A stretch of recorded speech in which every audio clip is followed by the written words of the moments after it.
जब ठाकुर जी प्रकट होकर के करदम ऋषि से बोले कि वरदान मांगो, तो करदम ऋषि कहते हैं, नाथ मेरे अनेक वर्षों की तपस्या का केवल एक फल मुझको दे दीजिए। क्या?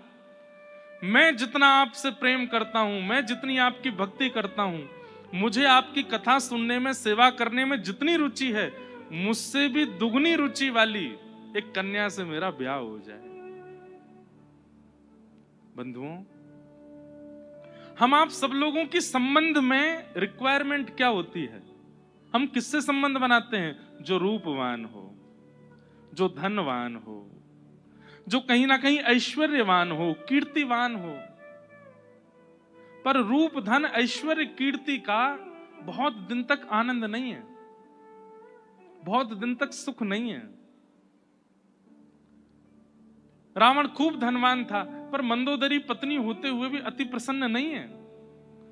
हिरण्यकश्यप तीनों लोकों का स्वामी बना बैठा था, लेकिन कयाधु प्रसन्न नहीं है। ऐश्वर्य, धन, संपत्ति और रूप, इनसे कुछ होने वाला नहीं है।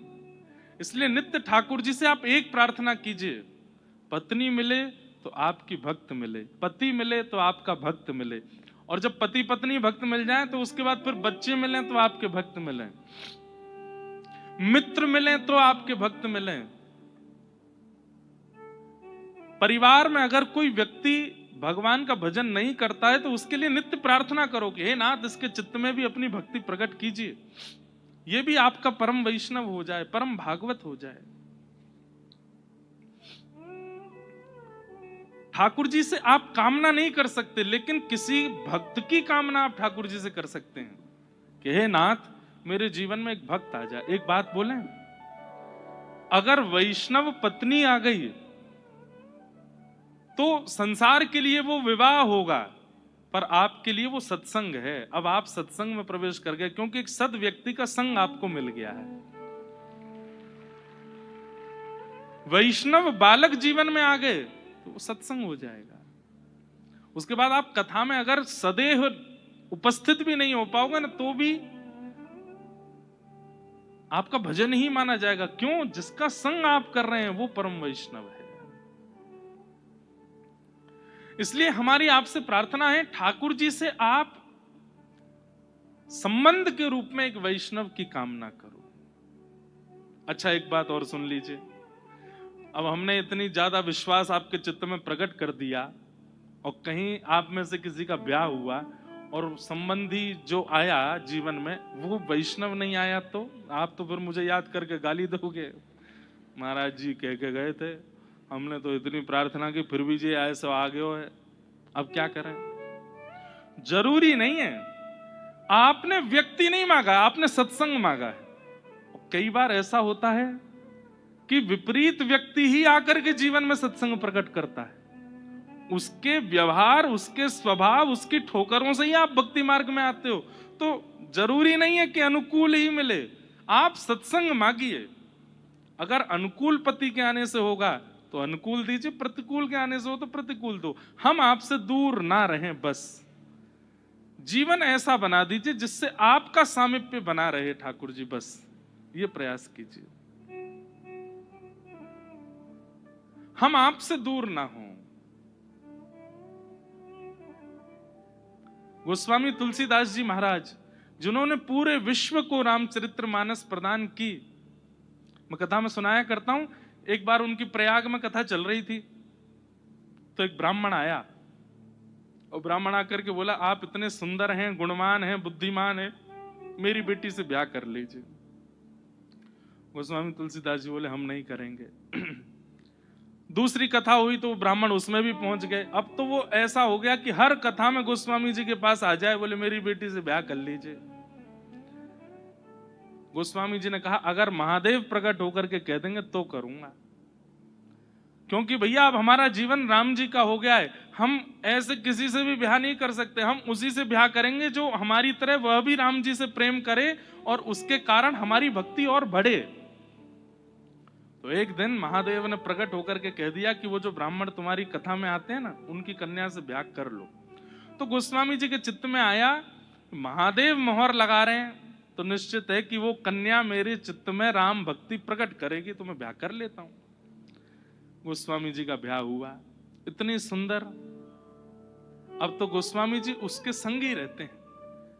अब लोग बाग इसमें कई अपने अपने भाव जोड़ते हैं कि वो इतनी सुंदर थी या गोस्वामी जी उससे प्रेम क्यों करते थे। प्रेम महादेव आज्ञा करके गए हैं, उससे ब्याह करो। तो गोस्वामी जी तो इसीलिए प्रेम करते थे कि भाई इसके कारण मुझे राम जी मिलेंगे। लेकिन गोस्वामी जी का ऐसा अथाह प्रेम कि एक दिन पत्नी परेशान हो गई, 5 साल हो गए मायके भी नहीं जाने दिया मुझको। अर्धरात्रि में सोता जान करके गोस्वामी जी को निकल गई अपने घर। गोस्वामी जी के जब नेत्र खुले तो भागे, ढूंढने कहां गए। नदी पार करने लगे, शव के ऊपर चढ़ के सर्प को रस्सी बना करके पहाड़ लांग गए। कितने कांटे लगे हैं, कितने वृक्षों से टकराए हैं, कोई पता नहीं है उसका। जब अपने ससुराल पहुंचे तो वहां देखा कि पत्नी अपने घर में है। तो उसके सामने जाकर के बोले, तुम मुझे छोड़ के क्यों चली आई? पत्नी ने कहा, दुर्गंध क्यों आ रही है आप में से? पता चला कि भाई ये तो शव को नाव बना करके, किसी मृतक व्यक्ति की लाश बहती हुई आ रही थी, उसको नाव बना के पार कर गए यमुना जी। सर्प को रस्सी बना करके पहाड़ लांग गए। आजकल की कन्या होती तो कहती, आप मुझसे कितना प्रेम करते, मेरे लिए किया इतना सब कुछ। लेकिन गोस्वामी जी की पत्नी बोली, इतना प्रेम यदि राम जी से किया होता, ये हाड़ मांस के पुतले के लिए आपने इतना कुछ कर दिया, अगर इतना कभी राघव जी के लिए किया होता तो आज राम जी आपको मिल गए होते। इतना त्याग, इतनी पीड़ा, इतनी व्याकुलता, इतनी तत्परता इस शरीर के लिए। आपसे एक रात नहीं रहा गया मेरे बगैर। ऐसी व्याकुलता अगर राघव जी के लिए हुई होती तो आज राम जी मिल गए होते आपको। उसी समय गोस्वामी जी के नेत्र बंद हो गए और पूछने लगे स्वयं से, ये सत्य ही तो कह रही है। राम जी के दर्शन के लिए मैंने शव को नाव बना करके कभी पार नहीं किया। कभी आपने सुना?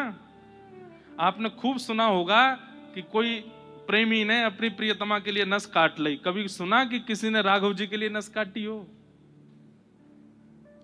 आपने सुना होगा कि किसी प्रेमी ने अपनी प्रियतमा के लिए वो पी लिया, विष पी लिया? कभी किसी प्रियतम ने राधा रमण जी के लिए पिया? हाँ पिया था, मीराबाई ने पिया था। आज कोई नहीं पीता, क्योंकि हमारा प्रेम ही नहीं है। दिखावा कर रहे हैं, कोरा नाटक। पीना मत, कहीं सोचने लगो कि लो महाराज जी भाग्यनगर से ही पहला कैंडिडेट आएगा। ऐसा नहीं, विचार की बात है। ऐसा प्रेम हमारा है नहीं। हम क्या करते हैं ठाकुर जी के लिए? 3 घंटा अगर सामने बैठ के सेवा कर लें तो उसको गाए बिना रहते नहीं हम 3 घंटे बैठ। आप कभी अपने प्रियतम से या प्रियतमा से जो प्रेम प्रकट करते उसको गाते हैं? ठाकुर जी की सेवा क्यों गा देते हैं? क्योंकि वो प्रेम है ही नहीं। और पत्नी के कारण गोस्वामी जी उसी समय सब छोड़ करके तुलसीदास बन गए और मिले राघव जी उनको। तो अब पत्नी अनुकूल नहीं थी, लेकिन क्योंकि महादेव जानते हैं कि जब प्रतिकूल पत्नी आएगी और वह आकर के इनको ऐसे फटकारेगी तभी राम जी मिलेंगे। तो जरूरी नहीं है कि अनुकूल मिलेगा तो ही भगवत प्राप्ति होगी। कई बार प्रतिकूल के मिलने से भगवत प्राप्ति होती है। महाराष्ट्र में एक संत हुए, श्री तुकाराम जी महाराज। तुकाराम जी महाराज के गांव में एक लड़के के पीछे पूरा परिवार पड़ गया, शादी करो शादी करो। तो उस लड़के ने कहा, अगर तुकाराम जी बोल देंगे तो कर लूंगा। क्योंकि तुकाराम जी की जो पत्नी थी बहुत उल्टे दिमाग वाली थी। तो उस लड़के ने कहा, तुकाराम जी कभी नहीं कहेंगे कि तू ब्याह कर। भाई खुद जला हुआ व्यक्ति दूसरे को क्यों जलाएगा? तो उसने घर वालों से कहा, तुकाराम जी से बुलवा दो, अगर वो बोल देंगे तो मैं ब्याह कर लूंगा। घर वाले सब गए, तुकाराम जी हमारा बेटा कहता है कि आप कह दोगे तो वो ब्याह करेगा। बेटा बड़ा प्रसन्न, बोली ये कभी नहीं कहेंगे। खुद इनकी पत्नी, पूरा गांव जानता है कि वो भरे चौराहे पे पीट देती है, कभी कभी इनको सुना देती है।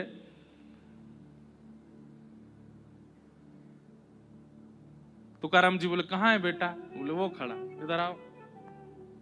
बोले जितना जल्दी हो सके ब्याह करो। उसने कहा महाराज आप कैसे कह सकते हैं, आप खुद इतना जूझ रहे हैं अपने जीवन में, ऐसी विपरीत पत्नी प्राप्त करने के बाद आप दूसरों को, ये तो आप अधर्म कर रहे हैं। कि मतलब कोई व्यक्ति निकल के गया मार्ग से तो उसको चाहिए कि मैंने जो दुविधाएं सहन करी मैं आने वाले यात्रियों को सावधान कर दूं कि भाई आगे का मार्ग खतरे से भरा है। लेकिन कई लोग होते हैं वो दुविधाएं सहन करने के बाद सोचते हैं कि मैंने सहन करी, दूसरों को भी होनी चाहिए। तो दूसरों से क्या कहते, बहुत बढ़िया रास्ता जाओ। और जब वो गिरने लगे पड़ने लगे बोले अब आया मजा, अकेला मैं पीड़ित नहीं हूं, ये भी है। तो बोले आपने तो ऐसा काम किया है कि आप अकेले पीड़ा सहन कर रहे थे, तो आपने विचार किया कि ये भी एक सहन करने वाला हो जाएगा तो अच्छा लगेगा। तुकाराम जी बोले नहीं ऐसा नहीं है। तो फिर क्या है? बोले देखो अनुकूल पत्नी मिल जाए तो तुम विट्ठल भगवान का प्रेम से रोज दर्शन करने जाना, हर महीने जाया करना। और प्रतिकूल पत्नी अगर आ जाए, जैसे मेरी पत्नी है, तो एक गांव में 2 तुकाराम हो जाएंगे, फिर मैं भी तू भी, दोनों एक से हो जाएंगे। अपना उत्तराधिकारी भी तो चुनना है मुझको।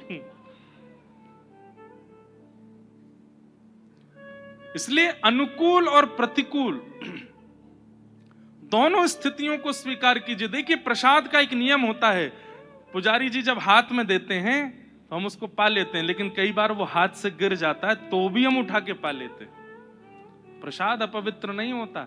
ऐसे जीवन में अनुकूल और प्रतिकूल दोनों प्रसाद है, दोनों को सेवन कर लो, दोनों को स्वीकार कर लो।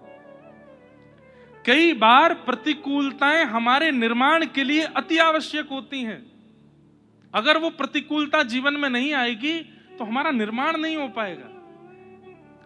इसलिए तैयार रहिए, जो आवे जीवन में, अनुकूल हो प्रतिकूल हो, सबको स्वीकार करो। पर एक चीज का ध्यान रखना है, जो हरि विमुख है, जो हरि से दूर करने वाला है, बस उसका अति संग मत कीजिएगा।